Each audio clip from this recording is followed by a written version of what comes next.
Hey there, welcome back to Dwayne's Roses into part 3 of the tour of our personal rose garden. I hope you enjoy. The outer fence is wrapped with larger shrubs, more cold hardy ones mostly. This one is just finishing its bloom, its first bloom, although you can see it's already loaded in buds. One of them about to start opening, and this will be its second round of bloom already. This is a hybrid rugosa that I bred from Martin Frobisher. See if this bloom house just about to fall apart, but you can see the button eye in it. It's fully double with a button eye. We absolutely love this rose. Filled out, never do anything for it. It just sits there and blooms non-stop. Next to it is a cross of Mary Rose with a Canadian rose. This is an older rose. I think it's been about 6 years it's been growing and never has any problems. Still trying to get something useful, but the plant is incredibly helpful, healthy, strong growing, cold hardy, and there is some, maybe a medium strength old rose fragrance on this one. So wonderful plant if you want a semi-double. Right next to it is Belle de Cressy, the Gallica rose. This one is growing and growing and growing and finally starting to fill in here.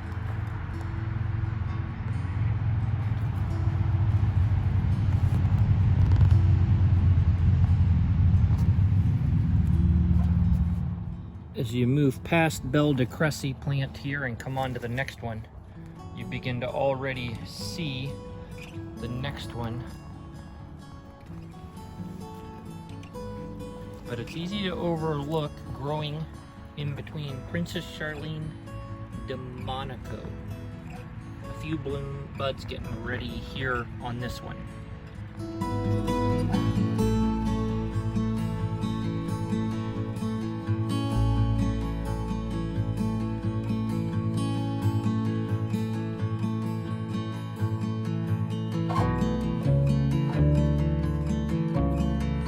Draws your eye beyond Princess Charlene, already blooming here everywhere.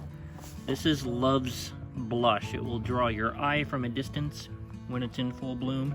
Also, even from a short ways away, it will draw your nose's attention, as this one has a wonderful fragrance that is strong enough that it does carry just a little bit. So my wife was weeding the other day in her vegetable patch, which is directly behind it, and from feet away she could smell the whole plant. But it is wonderful, and this one is being tested right now at High Country, hopefully for introduction soon.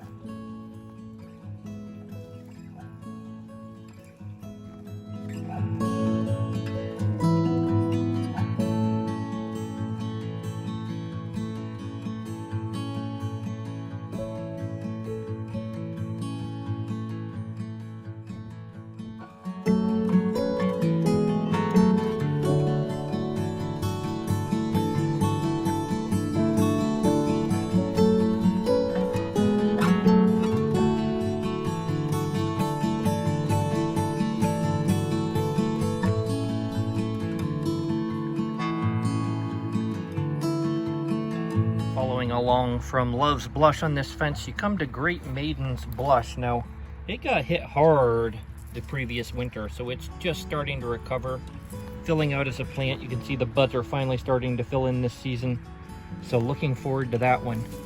But as you continue along the fence here, you end up hitting these incredible mossy buds. This is William Laub.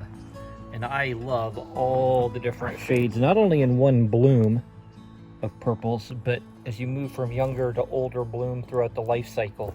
The incredible color tones are phenomenal. The mossing is very good on this rose, and it is very vigorous.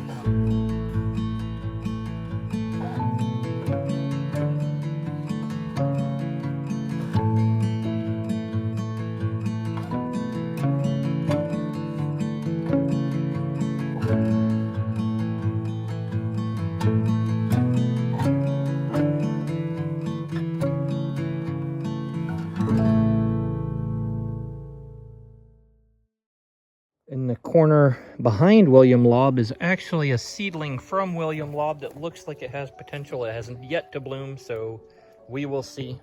And another seedling that has yet to bloom behind that, both to use the fence to their advantage. And then we come around the corner to these other seedlings of mine. This row here on this whole fence are seedlings from 2019. So 5-year-old seedlings from me. 2 of them, the one on the end, and then skip that one for now. That one right there, 2 over, are siblings or half siblings. Both are from Zadie from Cords, and they were crossed with cold hardy pollen. So it's very interesting to examine those 2 and compare and contrast them with each other. But this one has bloomed for the very first time right now at the beginning of its 3rd season. You can see the blooms of this one compared with the one beside it. The next one over is all the cupped blooms. This one opens more of a blousy form. But the color is good. The leaves are great. It does have some fragrance. We will see this year if its pollen is viable and if it sets hips. But it's been a very long wait on this one. But one thing I want you to notice on this row is how large and full the shrubs are, and how full of bloom they are if you count the buds getting ready also, compared to all of my others that have died back. This is at least progress, although 5 years waiting to be able to make a next step is a long time, but at least it's progress.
This is its sibling again from Zadie, crossed with cold hardy pollens here.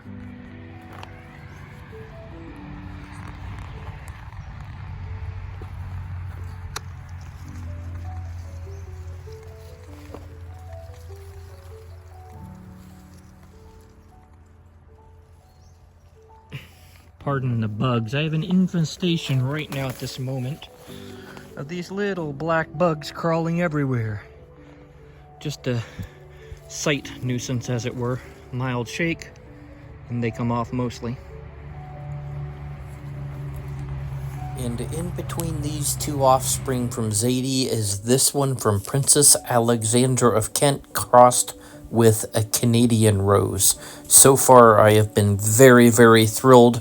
This year especially, as it has completely recovered from the coldest winter we had and is filling out wonderfully. A lot of testing yet to be done with breeding with this one, but I'm hoping to make a step forward from this one forward.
As you can see, the bees love this seedling. This is from Above and Beyond, growing largely over near the corner and hanging above what you can see as Red Dawn and Suzanne below.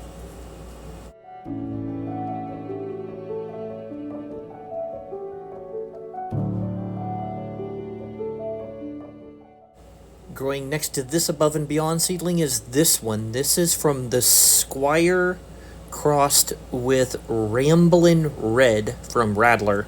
And so far I'm pleased with this, and I'm hoping to make a step forward with this one also.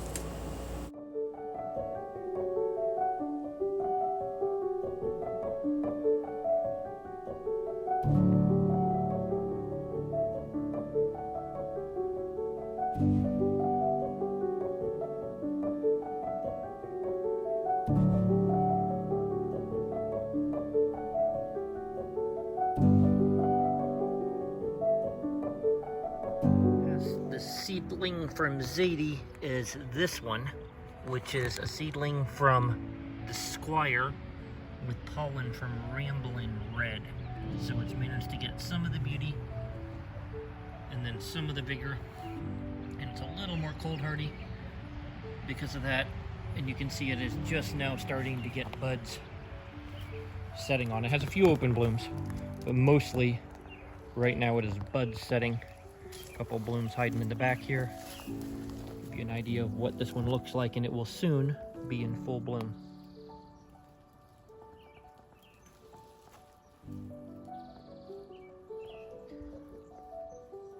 So we'll see if this one proves useful. As you come around here down to the far end, past all those seedlings, behind the cold hardy seedling that was given to me, starting in this corner and coming this way are cold hardy seedlings from the several years previous to those.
Alright, well, I hope you enjoyed this part 3 to our Rose Tour. Thanks for watching. Stay tuned for part 4 coming up soon.